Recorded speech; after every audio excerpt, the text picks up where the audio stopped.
Hey guys, I'm gonna share the story of going to Ibiza this past week for Sid's 30th birthday. And I'm not going to make this video public, um, largely due to some of the content perhaps being a little too much to share with the general public, and also because not everything needs to be shared with everyone. Some of it is a little bit private, and I imagine some of the other people mentioned in the video might not want the information public either. So I just ask that if you are watching this video, it's because I really want to share the experience with you, and to just please keep the video for yourself. So I arrived to Ibiza on Thursday night, and Sid and Pala picked me up from the airport, and then we went to a villa, which was this pretty cool place called Monochrome Mountain. Had an indoor pool and like a really interesting Spanish villa construction. Felt certainly like a party place, but also with a lot of rooms in it. And when we arrived, though, Sid wasn't totally satisfied with the venue, and he was bringing 22 people from around the world to stay in this villa all together for his 30th birthday, plus probably another 10 to 20 or 30 more people who are going to be popping in and out. And he really wanted to set a magical stage and curate a really special experience. So he decided that the villa we had secured didn't live up to the standard he was hoping for.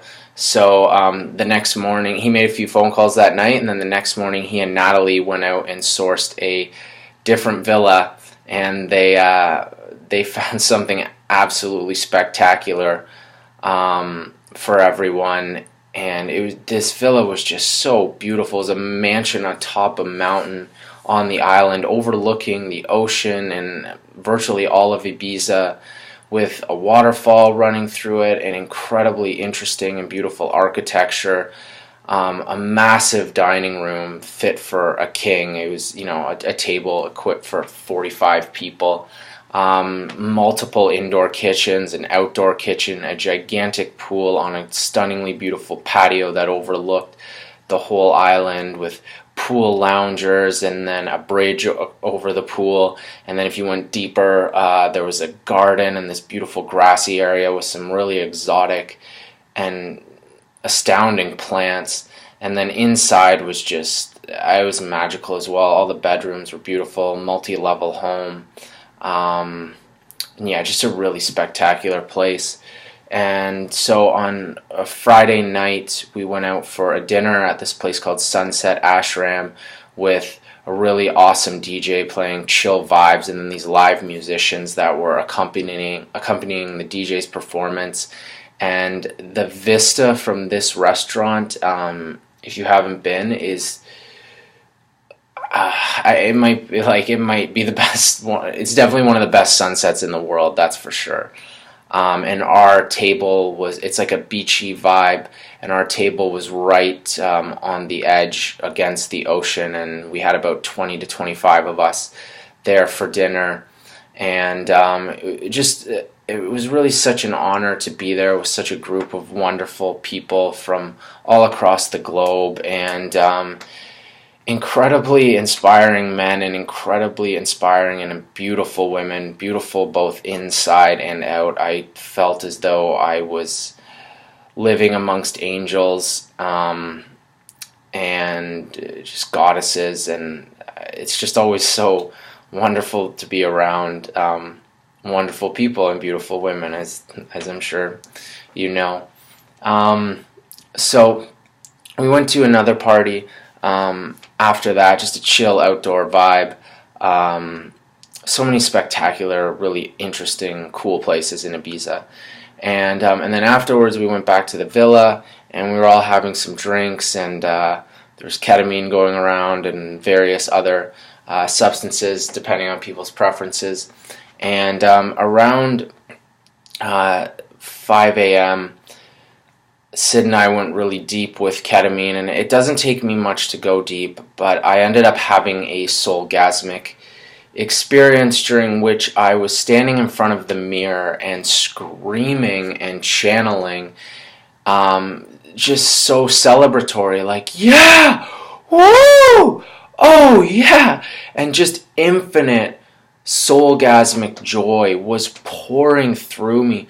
And I'm staring at myself in the mirror, and I'm simultaneously channeling and being omnipresent in all things. And if I'm sharing this video with you, you've probably heard me talk about ketamine before, and you may have even done it with me and when I've been channeling. And this was very interesting because it was almost like the dissociation that occurs with ketamine was, it was like there were two streams happening at once, where I was channeling and also observing myself channeling because I was looking in the mirror.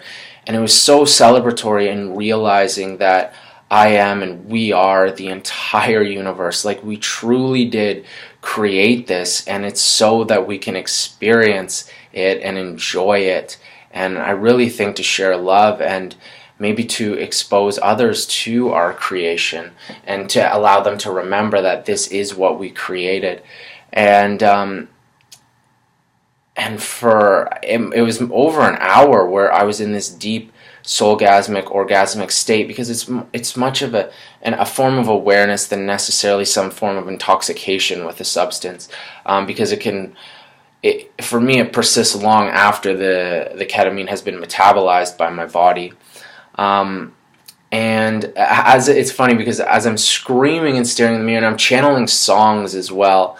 And what's interesting is the energy will flow into me, and it's as though I filter it with my mouth and words start to form, but they're not entirely words. It's like an energy that I think is the origin of where our words come from. So just as an example, I was singing something like, "We are the universe," and not exactly like that. I think it sounded a lot better at the time, because I wasn't thinking about it. But it's like that flow of energy where my brain is understanding it means we are the universe. And that's what was flowing from me. And I was singing and channeling for, let's say 10 minutes consecutively, just soulgasming. And then I would go quiet for a second, and Sid was outside, sitting by the pool so he could hear me through the window. And if I would go silence for a bit, he'd just be like, "You tell him, Mike, you tell him." And then I would just go off again. And this kept happening, and every time he would offer these words of encouragement, I would think to myself, because it was as though he was in my head, in my consciousness, I'd be like, how does he know? Like, how does he know what I'm experiencing? Because I couldn't see where he was in the physical world. I actually had no idea where he was sitting, and I could just hear his voice, like, jumping in. And throughout mine and Sid's entire relationship, he has such a great understanding of me, where, as you guys know, I often provide a lot of detail. I can be fairly verbose, and he can sum up me speaking for about half an hour with one sentence and do it pretty eloquently. So it was this really cool dynamic of us going back and forth for probably an hour or more, and it was so infinitely joyous. And he recorded some of it on film and showed me the next day, and it was really funny because for him it was like, he said it was the best birthday present he could have had, to just like be in the presence of that joy and to feel it.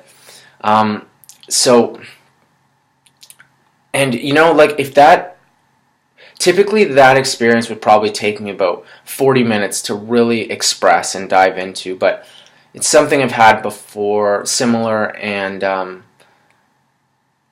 I'll just move on from there. And the next day, we were hanging out around the villa for a bit, and we were intending to have a birthday dinner, during which our friend Zach was bringing in these amazing chefs from Ibiza to prepare a feast for about 30 to 40 people in honor of Sid's birthday. And then about 12 of us went to this beach called, I think it's called Cala Salada or Casa Salada.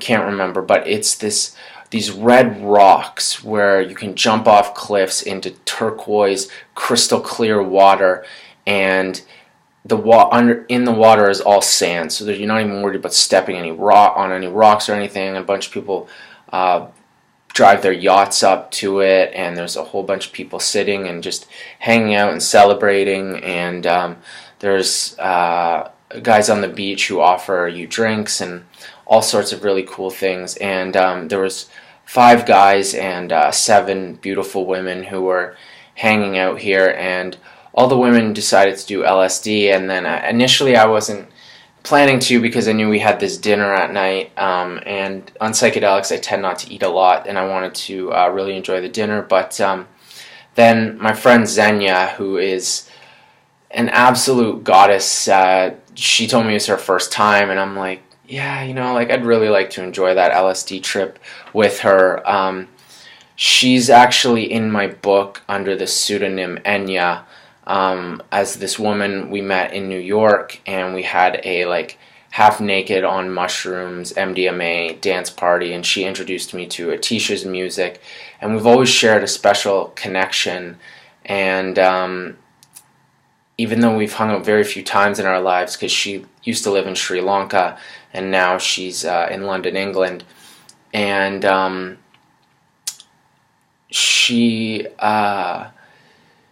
yeah, actually, so at Burning Man in 2015, I was gifting out copies of my book 'cause after I just released it, and I was on the Robot Heart dance floor, and I gifted this one girl a copy of the book, and then 5 minutes later, Xenia popped up beside me, and I don't think I even really knew she was going to be at Burning Man. It was her first burn, and she popped up beside me, and we were ecstatic to see one another, and she was just like, my friend just showed me a book that you had obviously given her, and so I knew you were here and I wanted to find you.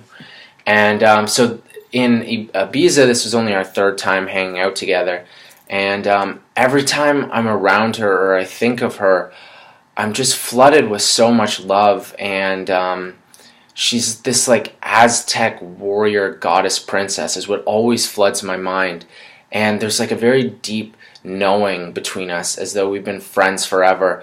And there's a part of me that thinks she and I will get married. I'm not attached to it, but like she's stunningly beautiful and powerful too, so I'd certainly be happy with that.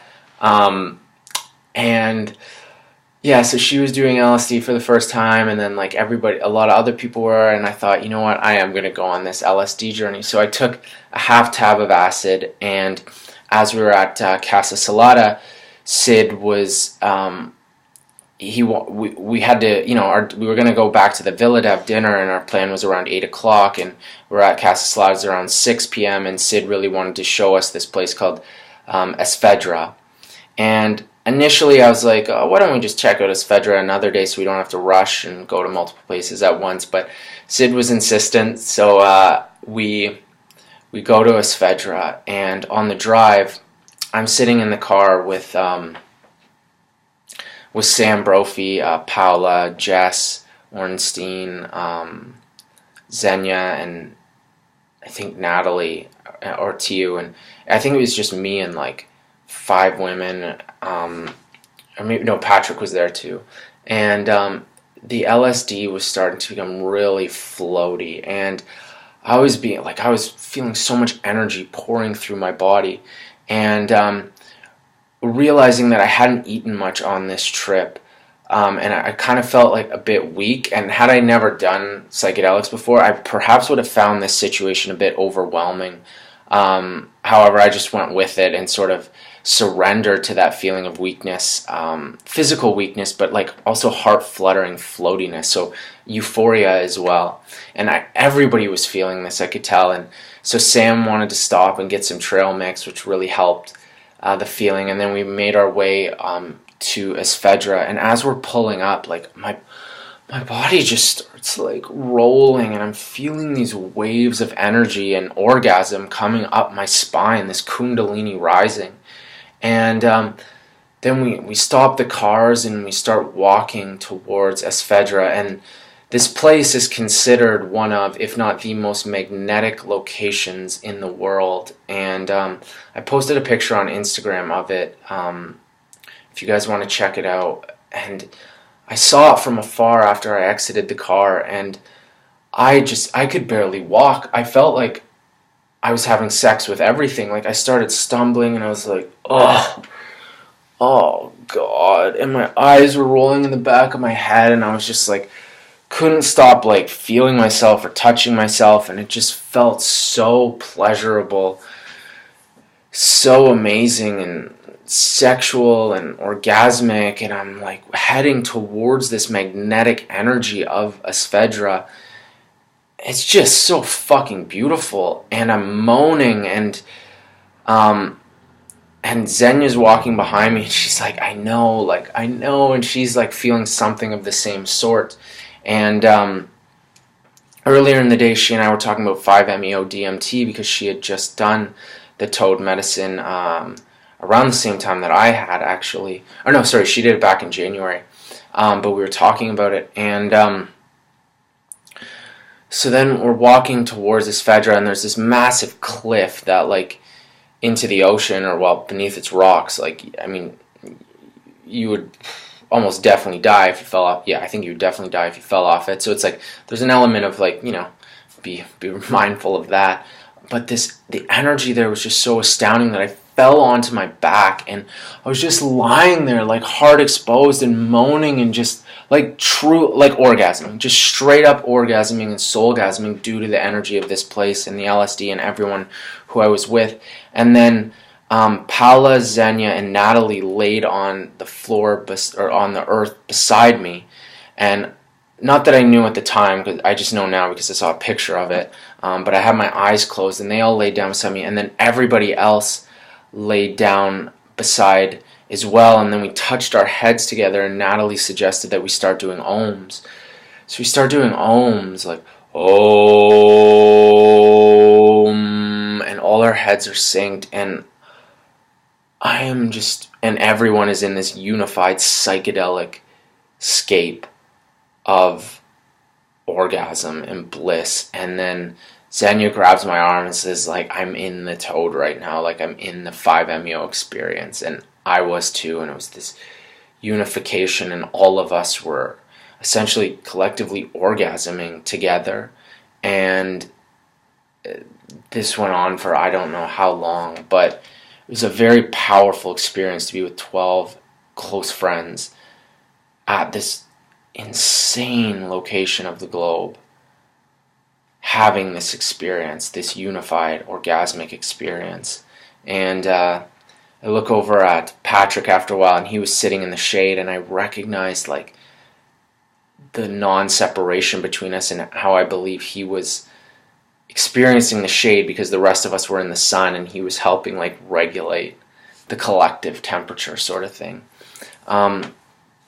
So we end up going back to the villa, and earlier that day on the Saturday, I had sent this angel, this goddess named Arabella, a message on Facebook asking if she would like to come to Sid's birthday dinner, and that she was welcome to bring a friend. And the story of Arabella is that she and I became friends on Instagram almost 2 years ago now, and neither of us is really sure how we found one another on Instagram, but like the moment I saw her, I was just like, holy shit, like I know her. And the way she writes, it's the same way I write. Like it, and I'm just so inspired by her beauty in all forms, aesthetically, from the soul, her words, her poetry.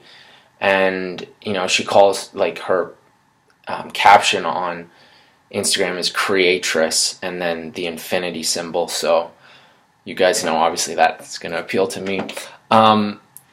And so we've, over the last couple years, we've sent each other just very sweet and authentic messages of appreciation and gratitude and love. None of it, like, it's not hitting on anybody or even being sexual, but just expressing, like, an admiration for the other.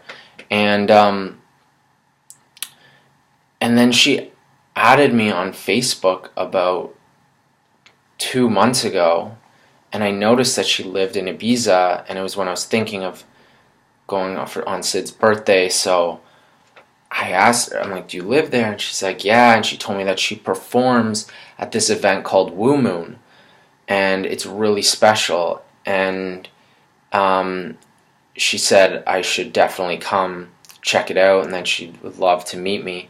And I look up Woo Moon, and I mean, it's just like, it's this outdoor party, and musically, it's fucking top notch. Like, just to give you an example, the DJs who were playing when we went were Beast Svedson, Saint V, and Rampu.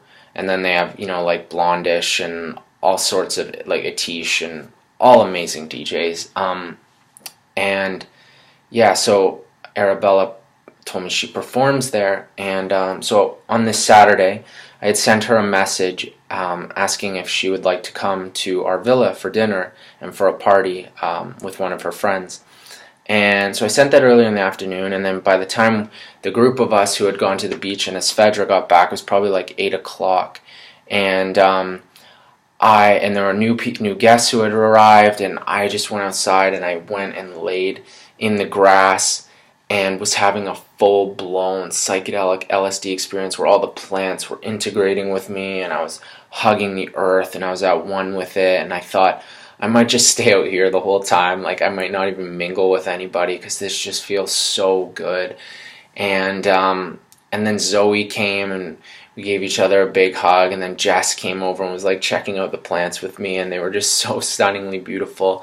And then there was this one section of like AstroTurf laid along beside the pool, and we had a sound system set up there, and this guy named Matt Caines was DJing this groovy ass vibe, and I was just dancing, and my body became so loose, and I was somersaulting and back somersaulting on the floor, and just like getting into this amazing, expressive and childlike and loose dance. And then Zoe and I start dancing together, and then Xenia and Patrick, and then we form this cuddle puddle on the floor, and just like really just amazing experience. Like such a fun dance that like 5 years ago, that in and of itself would have been the best thing I'd ever done, the greatest experience. And so then I realized, I'm like, oh, I wonder if Arabella has responded. So I go up to my room, and she had just sent a message via WhatsApp saying like, hey, I messaged you back on Facebook, but maybe WhatsApp's the best way to reach you. I would absolutely love to come, and I'm gonna bring my soul sister with me. How about 9:30? How about we come at 9:30? And I'm there looking at my phone on LSD, and any of you know, taking hallucinogens and being on a phone is quite an experience. Everything's moving, and it just becomes, it's like it becomes so foreign to like look at it and then to try to coordinate plans, because I'm like, oh, is 9:30 the right time to come? I don't know. Like, also thinking about like, whoa, I'm about to meet this beautiful woman for the first time, and I'm on LSD, and like, I'm not exactly sure when the dinner's going to be ready or what the right time is to come, because I'm like, oh, do I want her to come while we're still in the middle of setting up, because I want to help set up and not just leave it to everybody else, and then blah, blah, blah, all these thoughts. But I also wasn't stressing about it. I just wasn't sure what to say in the moment. And then so I just decided, I'm like, yeah, you know what, 9:30 sounds lovely. I'll see you then. And so I carried my phone with me just to ensure that, because there was a gate at this villa, and I thought maybe she would need me to open it for them. So I carried my phone for a bit, and I'm wearing these tights and a tank top, and I'm lying on the earth and dancing a bit and hugging people and just having a wonderful time. And then it was 9:41, and Arabella walks in, and the moment I see her, I'm just like, wow,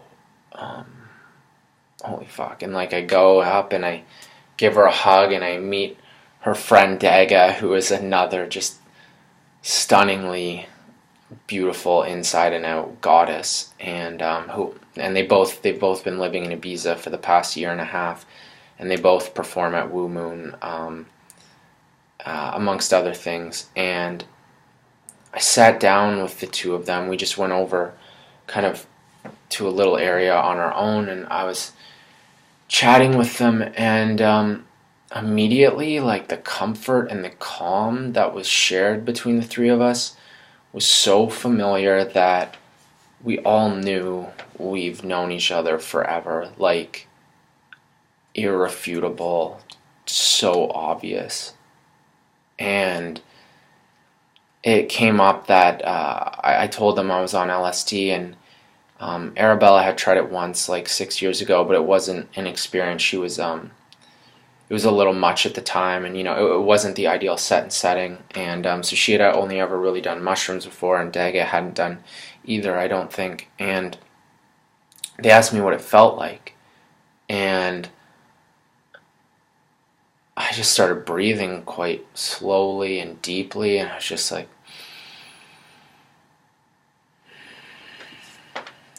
I'm just like, it's everything. I feel everything, and it's so beautiful. Um, and there's so much love. And I didn't necessarily have the words to go any deeper with it, but obviously there's much more to communication than just words. And I could tell they were receiving my experience through the way I was expressing and being. And I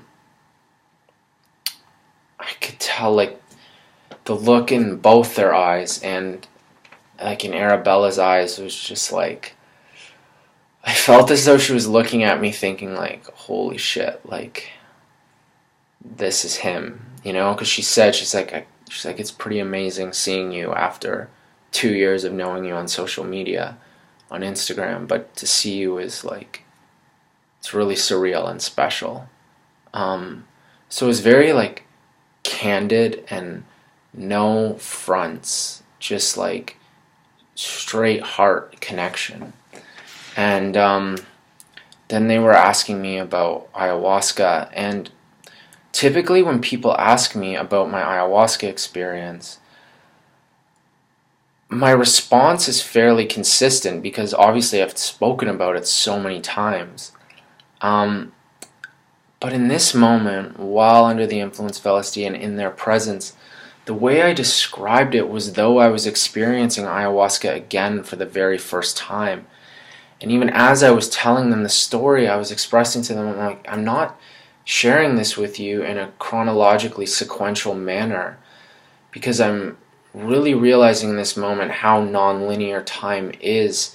And I would share lessons that I've learned 3 years after ayahuasca as though I learned them before, because ayahuasca was communicating with me, and then vice versa.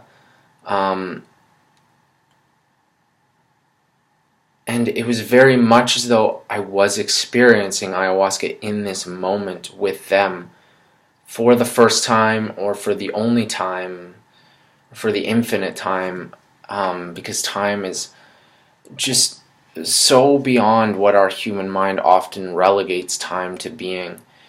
And so I was kind of moving all around, but it made total sense. And Arabella expressed that she's been feeling the call to ayahuasca and she's a bit nervous about it.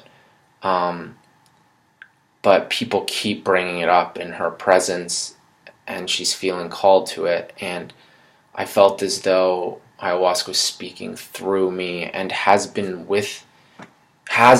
communicating with me my entire life, and is communicating through me perhaps even a little bit more now. And truly revealing the love that is the fabric of our universe. And this bond that was being reunited with Daga and Arabella through this story was really special. And so I went inside to get them a couple drinks of water, and also to check and see how all the organization was going, how Sid was doing. And then I go into my bedroom to put my phone away for the evening, and I go in there, and Sam, Brophy, and Natalie, and Xenia, and Zoe are all lying on my bed, and they're just like these four goddesses, and they're like, hey, come here, and like I lay down with them, and they're sharing, they're all on LSD, and they're like, they just need some quiet time together to ground, and there were a lot of other people coming to the birthday dinner, so I think the energies were slightly overwhelming for them in the moment. And they were also expressing, what it's like to be a woman, and I was gaining all of these wonderful insights into, like, stepping into that feminine power that they all have, because they're all such powerful and beautiful women. And sometimes thinking that they need a man or not, or whatever they're going through. And they expressed tremendous gratitude for Sid, and they were saying, like, he's always allowed them to be themselves and to feel safe, and they really enjoy one another's presence. The women, they were saying, to be in each other's presence really allows them to flourish, and that it's also so strongly supported by the incredible male anchors that they have in their lives. And they were sharing that me and Sid are two of those anchors who allow them to fully embody their power. And that's a really humbling acknowledgement, and one that I was very honored to receive from these four such beautiful women, who are my dear friends. And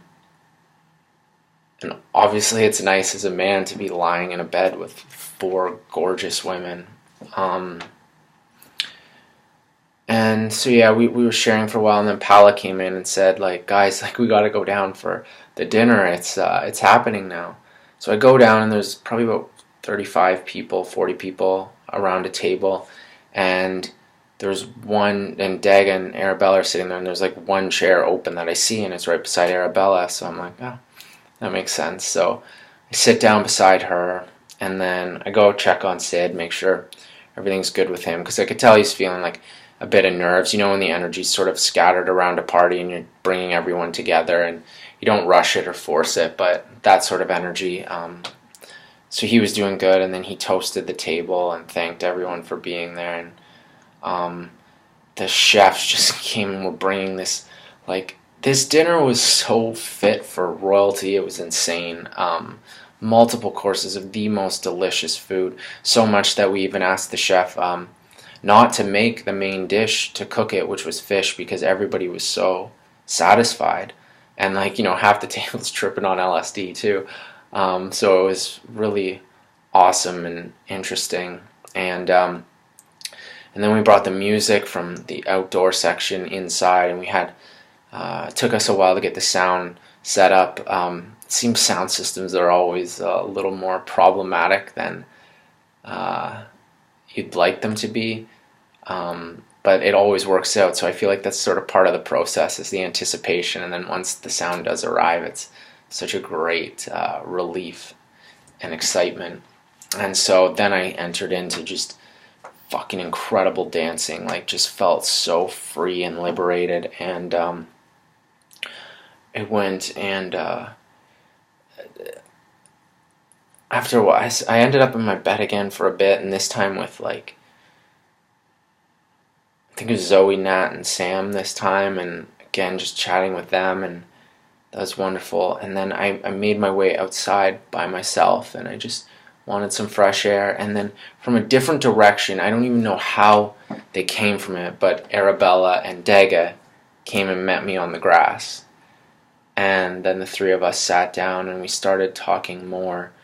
We started talking about movement and being in the body and health and nutrition and passion and love and connection and channeling. And they just know, these two women know everything. Like, we're so connected. Like, it's so peaceful being with them.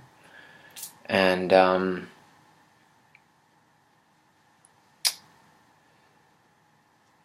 yeah, just wonderful. And then we went inside for a bit, and I put my arm down, and, like, Arabella was cuddling against my arm, and it felt so natural. And and the three of us were all just talking about, like, our most painful experiences in our lives, physically painful, not emotionally painful. And then I was asking what they do at Woo Moon, this party, and Arabella told me that that she channels energy in this cave that's part of a performance. And there's probably 1,000 people who go to the Woo Moon party, but only 20 people who get to experience the sound healing in the cave, and then they do 3 or 4 of the sound healings. So 60 to 80 people out of 1,000 get to go in, and she's not the one in charge of distributing those bracelets or anything, but she was telling me about it, and I didn't have a full understanding of what it would be. And it's but she expressed that she channels energies and then speaks, and she sees certain shapes and patterns, and she and I were talking about aliens, and like the moment I mentioned them, it was so obvious when I would say something that she knew what I was talking about. Like, I didn't even need to express it any further. She just knew. And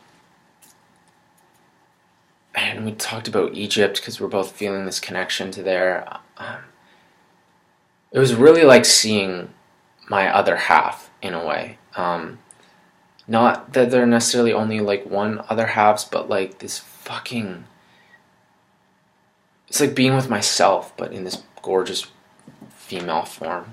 And so they were telling me about that, and then I was like, yeah, well, it's interesting because Arabelle, you told me about Woo Moon on Facebook, and I looked it up. It looked wonderful, and I didn't even need it to suggest it to the group, because when I showed up, everyone was already talking like, let's go to Woo Moon on Sunday. It's this amazing party. So I'm like, it feels like things are really aligning. And then I walked Arabella and Dega out at 3:17 a.m., which is 3:17 is my birthday. I always see March 17th. I always see those numbers, and I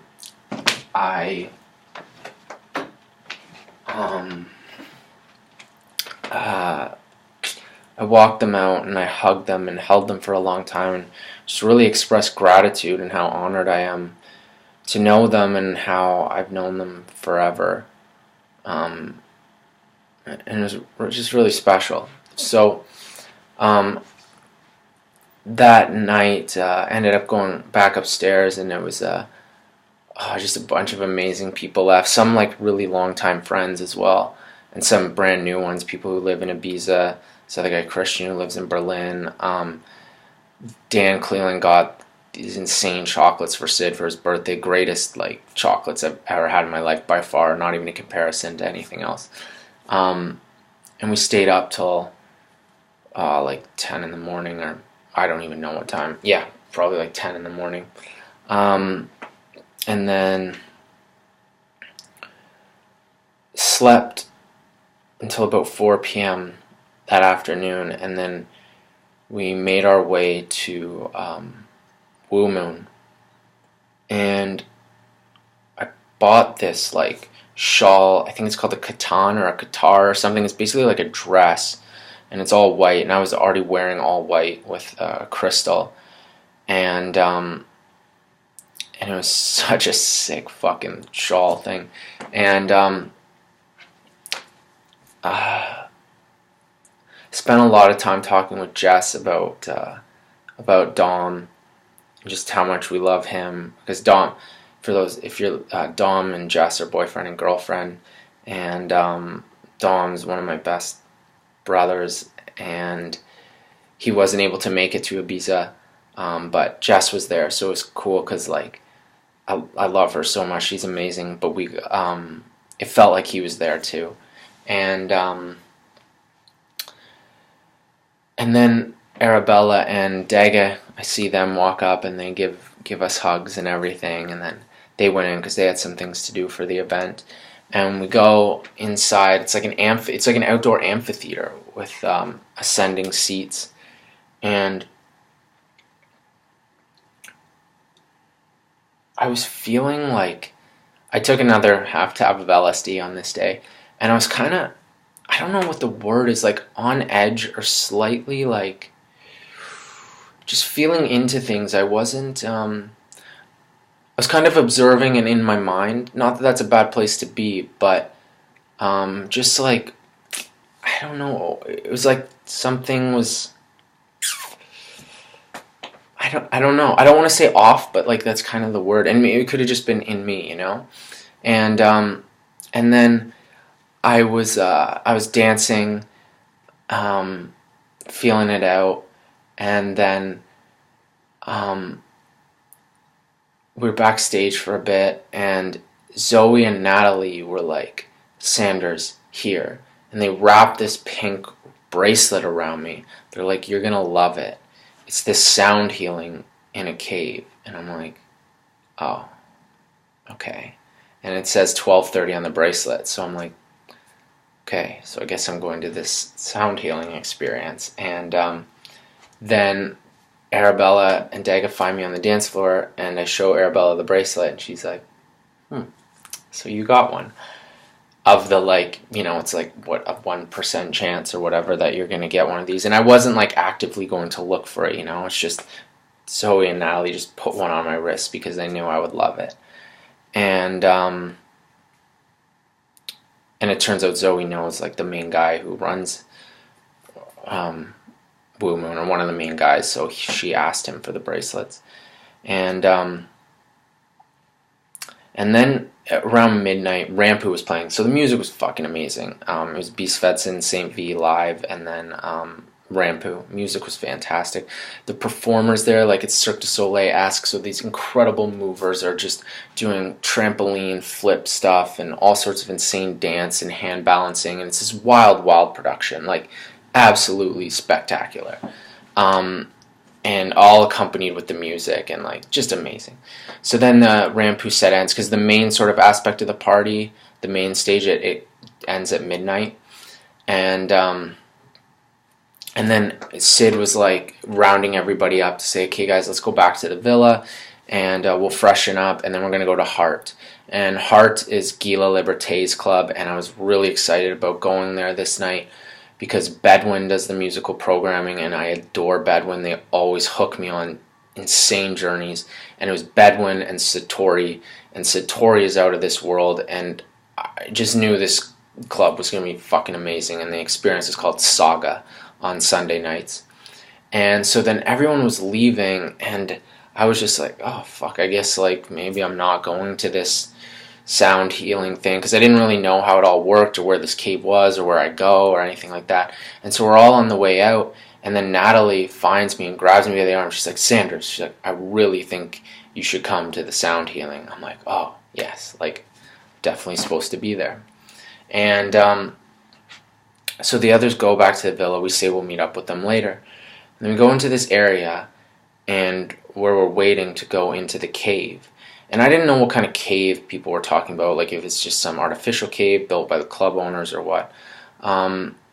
But I walk into this area, the waiting area, and amongst our group, it was me, Zoe, Natalie, Tiu, Melissa, and yeah, I think it was just the 5 of us. So me and 4 women. And then there was one other dude there waiting. It was Adrian Grenier, the guy who plays Vinny Chase on Entourage. And then there was one like 65-year-old dude, and then it was 17 women. So it was pretty great environment. And eventually we get taken into this cave. This Joker, he's like a clown Joker, comes up and he touches all of us, and he's fully in character. And he's like, we're all gonna go into this cave, and you're gonna forget about this outside world. And you're going to remember who you really are. And then he guides us in, and he talks with us for a bit, and then we go down this like cold tunnel, down some stairs, and then we get to, like, we're looking around, and we are in like an insane cave. I had no idea it was going to be like this, so like vast and cool. And then there's a really weird looking guy in costume. Like, it's all, you know, think of Cirque du Soleil, how elaborate and integrated everything is, and psychedelic and Alice in Wonderland-esque, and, you know. and there's this guy serving these potions, and then the Joker's like, here, drink one of these and it will make you anew. And part of me was like, is this some sort of like date rape or something? But I'm like, nah, fuck it. Everyone else is doing it, right? And I'm sure it'll be fun. Plus, I trusted them. So he gives us all this potion, and we sip it, and then he takes us deeper into the cave, and you hear this voice, this female voice that's singing, and I see this cloaked figure in this burning sage, and then beside her is Arabella with her eyes closed, and she's moving around, seated and like channeling this energy, and I see her mouth moving, and I know she can't see me with her eyes, but I'm like, holy fuck, like, who is she, you know? And then we go deeper into the cave where there's like pillows and blankets set up. So I don't know how deep, like 50 feet deep, I don't know, 40 feet deep. It's cold down there. And we're lying in this cave, and we all lie down, and I'm lying beside Tiu, and then these red and green lights just light up the whole roof of the cave, and it feels like we're in outer space. And then a projection of the moon is directly above us, and it looks like the actual moon is in the cave. Like, this projector is on another level.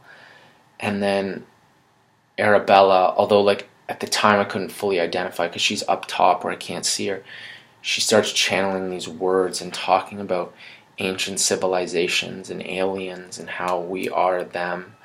And it was beyond verbal. Like, I entered into this other space, and there's a guy over on the left with, I don't know, 7 or 9 crystal sound healing bowls, and then this other dancer has one of those white masks on that's emotionless. It seems to be popular in like Chinese art and culture, emotionless like white mask. I'm sure you've seen them.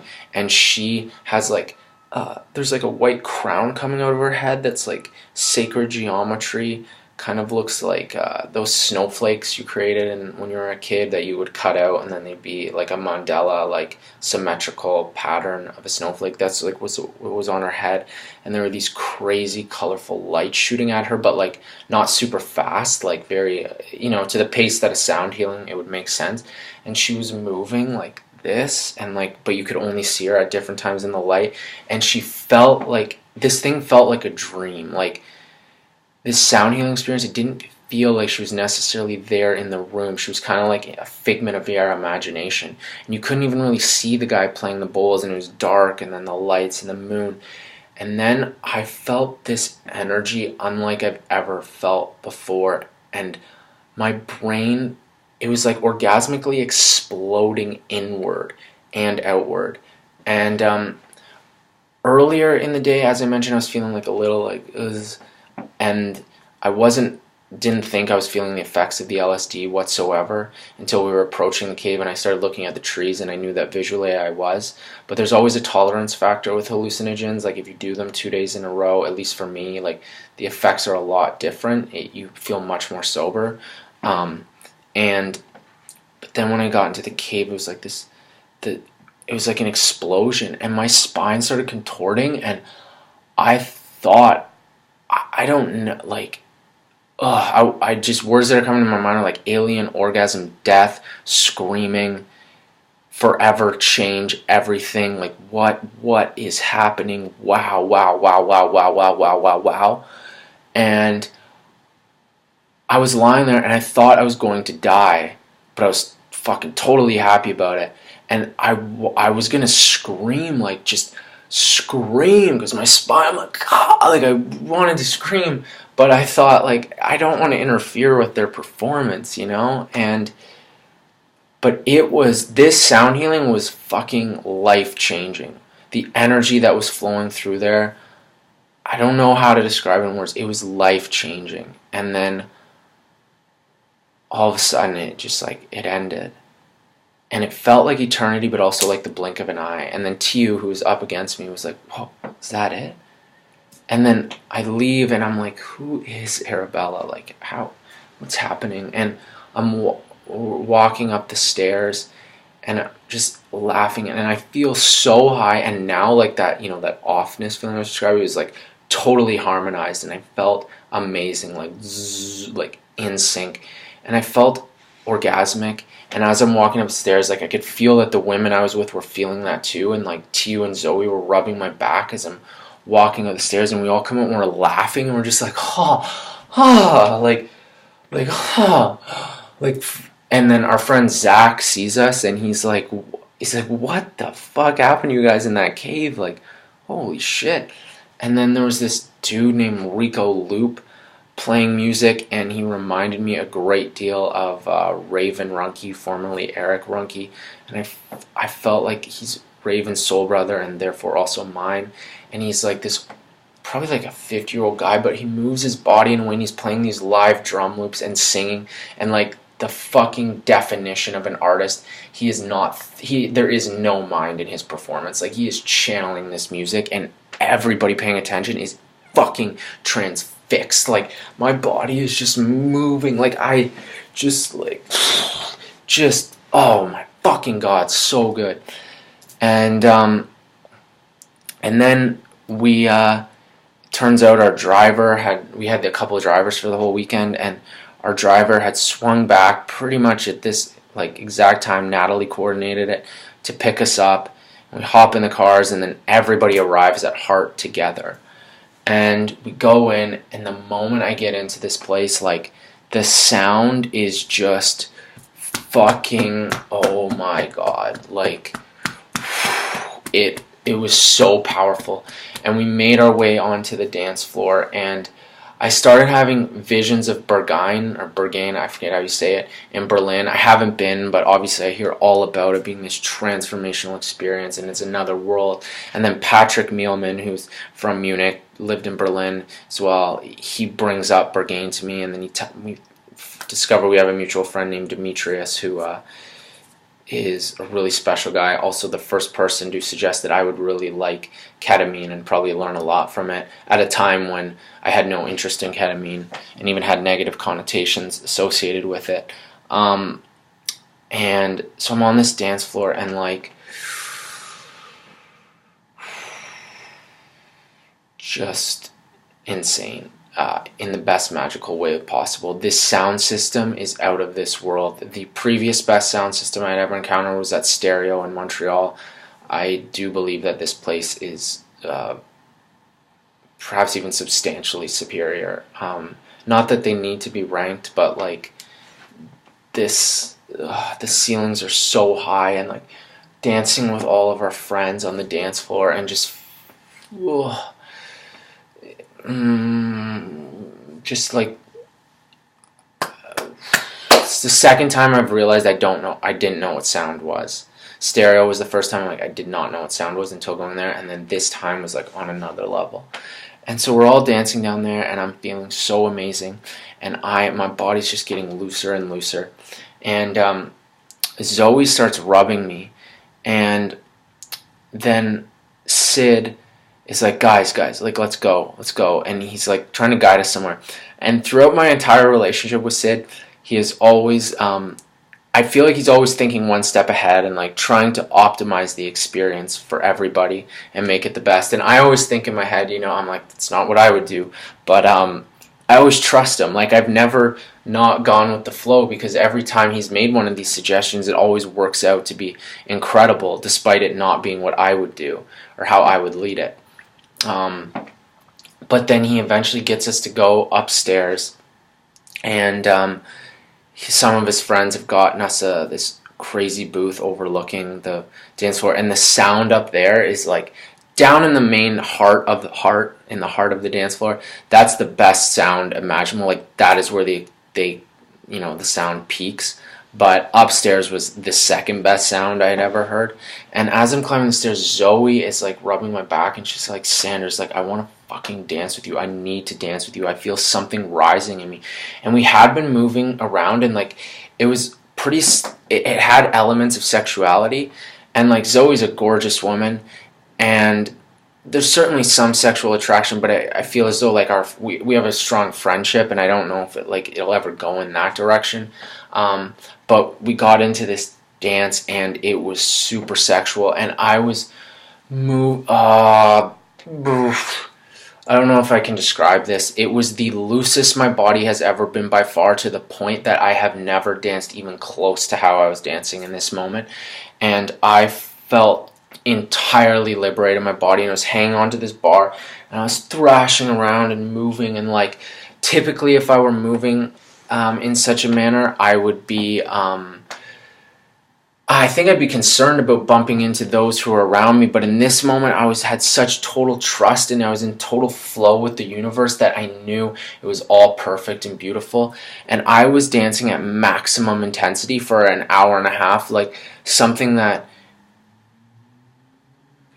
it like seems physically near impossible to go at the intensity at which I was going, but in the moment, effortless. Like full-blown ecstasis, no mind. I was also on ketamine, and I remember like being inside my hair, and I was just a total observer to what was happening. I was like rolling around on the floor and like dropping and getting super tribal and whipping my hair on and interacting with Zoe, and we were flowing, and it's like our bodies were having sex, and like it was just all integrated. And I was also very much reminded of, and I understood Pandora, one of my dearest friends, absolute angel, in the way she dances. I was like in that seductress mode, but I was not controlling it.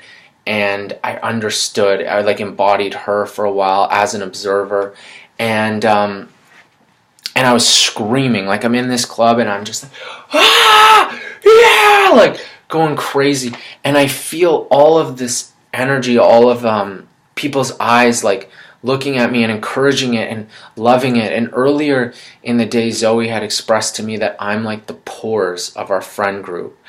And she says that I experience and express the things that other people might be too afraid to, and that I'm the outlet for it. And I thought, like, wow, that is such an honor to be that.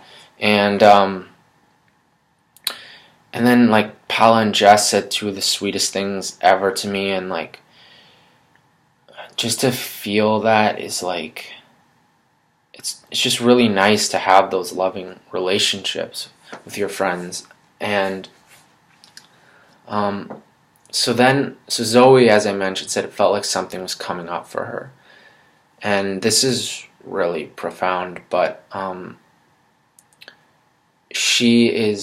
ex-boyfriend was Rob Stewart, the guy who made Sharkwater, my dear friend who drowned in the diving accident. And he really acted like a guardian angel for me during my breakup with Megan, during which he let me stay at his place in Malibu. I think most of you who I'm sharing this story with will know about Rob, and how I communicated with him twice since he died. Like, he assured me, he's like, it's all good, brother, the moment I knew he was dead. And he told me afterwards some other things, like about it being all good, and just really encouraged me to keep playing and to have fun. And it's a really fascinating experience to knowingly and undeniably be communicating with somebody who's not any longer a three-dimensional human to us, and to just see how there really is no separation. Like, we have these illusions of the dead being gone, but at least he's not. And so this is Zoe's ex-boyfriend, and as we were dancing,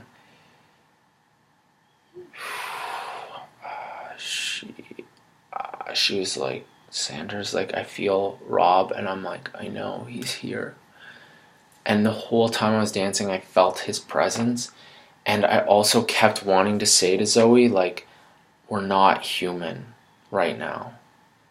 But I knew I didn't need to say it, but I kept, every once in a while my mind would jump in and be like, you should maybe say this. But it was obvious. And then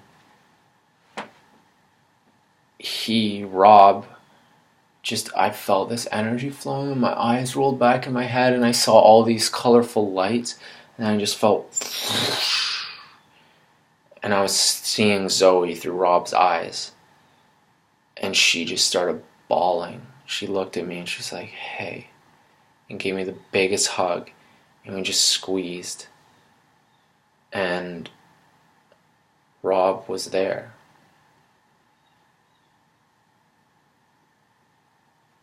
and we hugged for probably like 5 minutes, and then talked for like 2 minutes, and hugged for another 5 minutes. And she told me that other people have expressed to her that they've felt Rob's presence since his passing, but she's never felt it until this moment. And she told me that Rob had expressed to her that the first time he met one of us, I can't remember, but he said to her, "Are you and Michael brother and sister?" And he's like, "I know your last names are different, but like I just feel like you might be." And she's like, "No, we're good friends." And but I feel as though the three of us are some like alien, multi-dimensional species, in addition to being human, because there's definitely some connection there. And Zoe expressed to me that he always really trusted me, and he told me the same, that he really trusted me, and I really trusted him. I think we both really saw each other as being really pure, and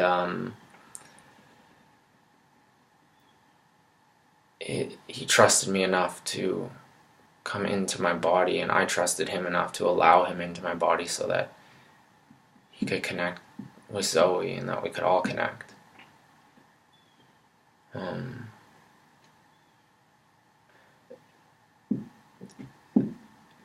And Zoe and I were talking about it, and I said, like, I could spend the rest of my life trying to share that experience and how cool it is to know that that's real. And she even went and was like about to tell some of her friends, and she just realized, like, Zoe, some things are just for you. They don't need to be shared. And it also might be very difficult to articulate and have people understand. So yeah, I'm just sharing this with you because I really love you. Yeah, so after that, the dancing, like, I don't know,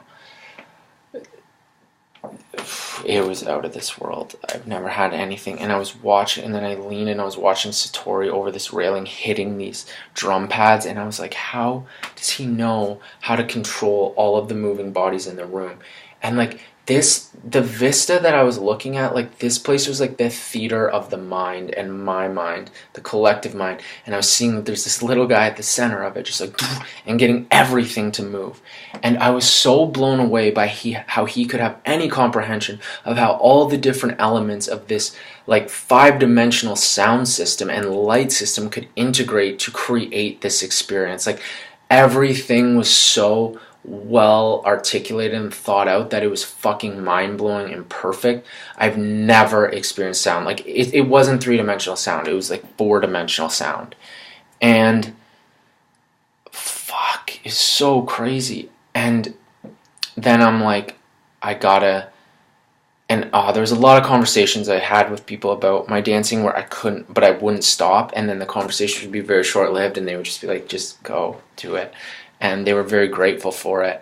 And I even sat down one time and I felt like this seductress. I felt like this feminine seductress inside of me. And it was going on forever and ever. And then I sat with Sid for a while and I told him, I expressed to him for the first time, I'm like, man, there's so many times in our lives, our 11 years of knowing one another, that you come up with a suggestion and you can tell you're trying to move people in a direction. And I'm always like, man, like, let's just be here. Like, we don't need to do that, but I always trust you, and I'm always so grateful. So I expressed just a ton of gratitude for Sid and how he's able to curate these really profound and special experiences for me and for an incredible other number of people. So it's really an honor to be part of that. And then I decided that I need to go down into the heart of heart, into the main section of the dance floor. So I give Sid a hug, and I walk down, and I find myself right in the middle. And this is the part that is the most more profound than anything I've experienced, more profound than ayahuasca ceremonies, 5-MeO, DMT, like any of it. I stood in the middle of the dance floor and I understood everything. I experienced everything. The birth of all things, the death of all things, universes, other dimensions, galaxies, trees, humans, birds, grass, species that we don't know exist, microorganisms, everything on every scale I experienced and I understood. And I say this without arrogance, and I say this with total humility, but I was everything and omnipresent, and this was not music that I was listening to in the center of this dance floor. This was the vibration of all. And I recognize how powerful sound is because it can rip through the mind and get past all of that, like all of the chatter, and just go boom, boom, boom, and go into the source, and you can be one with all of it. And it is a truly spiritual experience. Everybody on this dance floor was having a truly spiritual experience. I don't know how deep each of them were going or what levels they were at, but I look down at myself and I'm dressed in all white, and like my hair's in front of me. I can feel my beard, and then my arms just start floating up to the side, and just all this awareness of Christ starts flowing through me. And I start thinking about, it's not thought though, like it's just direct experience. I'm not choosing to think anything. I'm just being with it. And concepts that I grew up an atheist, like I would not choose to think of Christ in that way, but now I'm very open to it, and I see him as this multidimensional being of love.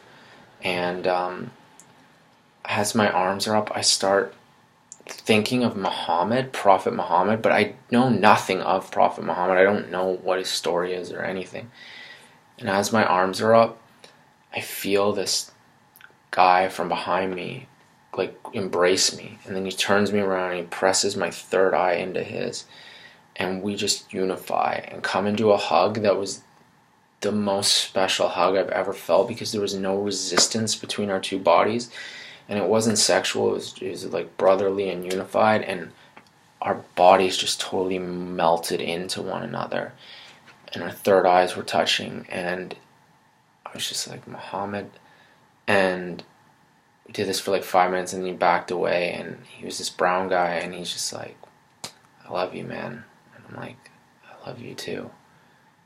And we parted ways, and I was dancing, and my body was still moving in the most loose way, but I was moving a lot more slowly now, and sometimes I would just stand with my eyes closed, and like, I was like, to use very simple words to communicate something, I was having full-blown hallucinations. Like, I wasn't in heart, but I also knew I was. Like, I never lost sight of where I was, but I was everything and everywhere.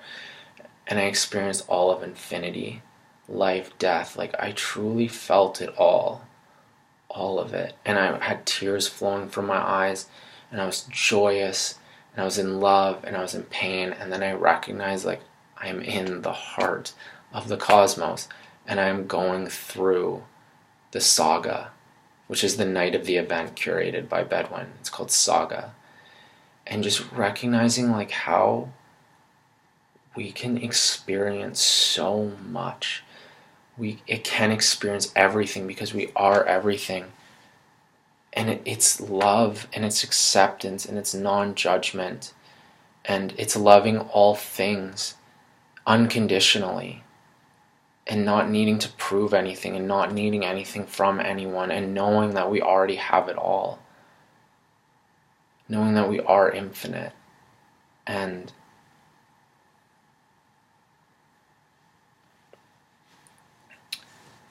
yeah, as I was there, I was thinking too, I'm like, how do I share this? And I thought about making a Facebook post, like saying, what if I told you I knew everything? And I hope that doesn't come across even in this video to you as being like conceited, or that I think I know something that you don't. It's just, I felt everything, and it's so beautiful, and we all can feel it.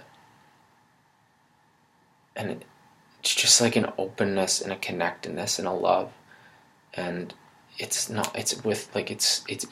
easy for all of us to have and attain, to know and to feel. And like I died infinite times and I was reborn infinite times on that dance floor. And I hugged so many people, and like I was so in it, and I would periodically look back up at the booth and I couldn't see anyone. I'm like, oh, they must have left. And I danced with a few beautiful women who were like coming into space, and I was in it with them, and just like it was it was everything. Death and life and infinity and all everything.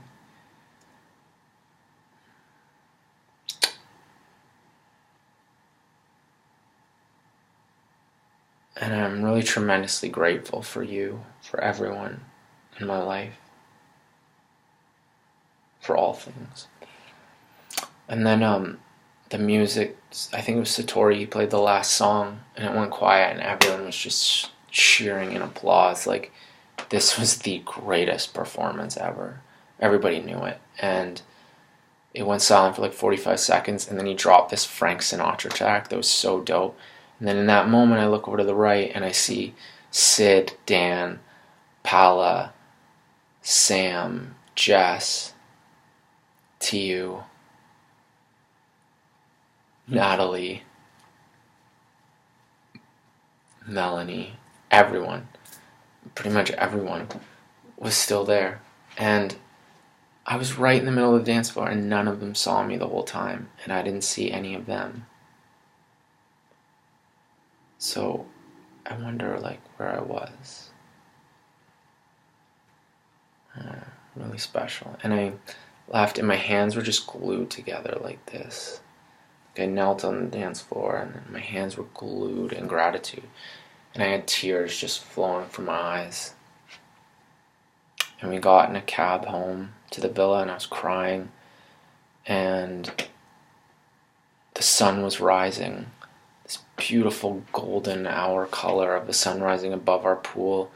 And I ate a chocolate cake for the first time in like I don't fucking know how many years I haven't eaten cake in, but it was Sid's birthday cake, and I just ate it, and then I had some steak, and I'm like, this is so fucking good. And I was just crying in gratitude. It was about 9 a.m. and we had to leave the villa by 10, and we were finding another place to go, which we did. Sid and Natalie, our friends Brett and Charlie said we could stay with them for a bit. And so I slept before going to sleep, I sent Arabella a message, because this is basically my last full day in Ibiza. I was flying out the next night, Tuesday night at 8:45 p.m. So I just sent her a message asking, I just expressed I would love to hang out with you if you're free. And then I went and I napped for like an hour and a half, and then I had another like hour nap, and then she messaged me and was like, I would love to see you and hang out. And I expressed like, if there's anywhere cool you want to show me in Ibiza, I'm totally down. And so we had a rental car, and I took the rental car, and I met up with her, and then we drove to this like, I forget what it's called, I could look it up, but just like these red rocks overlooking the ocean and facing towards the sunset when it eventually sets. But we got there around like 4:30, and we had just having an amazing conversation. I shared with her my experiences in the cave and then at Heart, and she like feels it all. Like as I'm saying it, she just feels it. And then her friend Paco ran into us, and he's a snorkel guide, and he took us on like a 2-hour snorkeling tour around this area, checking out all these cool animals and vegetation. That's another interesting thing, because I kept thinking of Rob Stewart in that scenario, because he dives with sharks all the time, and he's explored all the coral reefs, and he's explored everything, right? And it was like I was getting a little glimpse into that world as well through Paco. And I just felt this like such incredible peaceful connection with Arabella, like so peaceful and beautiful and like wise, and it's almost like a form of connection with a woman that I've always wanted. And again, not needing to say anything and having total peace and harmony. and then we sat up on the rocks to watch the sunset. And I think it's like the most beautiful sunset in Ibiza. And she was taking some pictures because she's a really great photographer as well and poet. And then we laid down on the rocks, and like I'm incredibly gentle in general, and I was like, I wasn't thinking about it or worrying about it, but like I was very gentle with her, and like we're sitting close, and I just started like rubbing her skin, and then we lie down, and she like puts herself into the small spoon with me, and I'm just holding her, and it feels so amazing to just hold her and to talk, and we were just sharing stuff. Like, she used to work in Formula One racing, doing business development for one of the, I forget which team, but she used to live in Abu Dhabi for the most part doing that, and then she decided to move to Ibiza because it was her true calling, and all like the channeling of these energies in art is her, like that's her.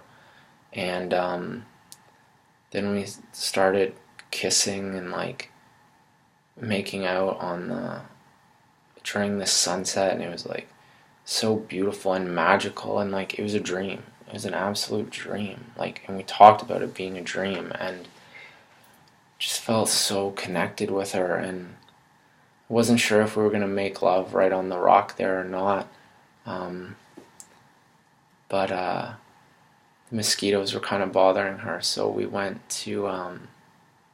ended up going out for dinner to this vegan restaurant called Ecoterra, and it was amazing, and just like chatting with her was so special, and just really enjoyed it. And then it's interesting, we didn't really have a place to go afterwards. We were talking about watching Avatar together, and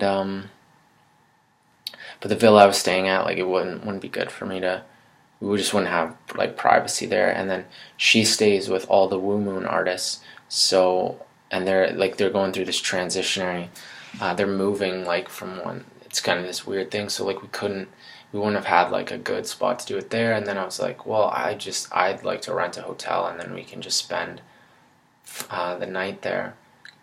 And then we ended up just making out in the car for a long time and like kissing each other, and it was so deeply romantic and connected. And ultimately she decided to stay and like go and take care of her dog at 10. And yeah, then I ended up going back to the villa, and I slept for like 12 and a half hours, and then pretty much just started making my way to the airport to leave. And yeah, she and I have been messaging each other since, and I don't know, it's just definitely really special. And yeah, I said goodbye to everyone in Ibiza and everyone who was there. Like, I forgot to mention some of the incredible other people. Like, oh fuck, Sophia and Johan had a baby while we were there through a surrogate mother that's in Georgia the country. His name's Neo. That's a whole long thing too. But then met like Cody Hoffman, who's good friends with Simon, and we're in the same WhatsApp group about cryptocurrency, and like we really bonded. And his girlfriend Shannon, who's an angel, and she and I really bonded. And then Tanya and Leon and Lisa, all fucking incredible people. And I would go on about all of them, but I've been telling this story for an hour and 18 minutes and 38 seconds, and yeah, I just wanted to share that with you. I love you.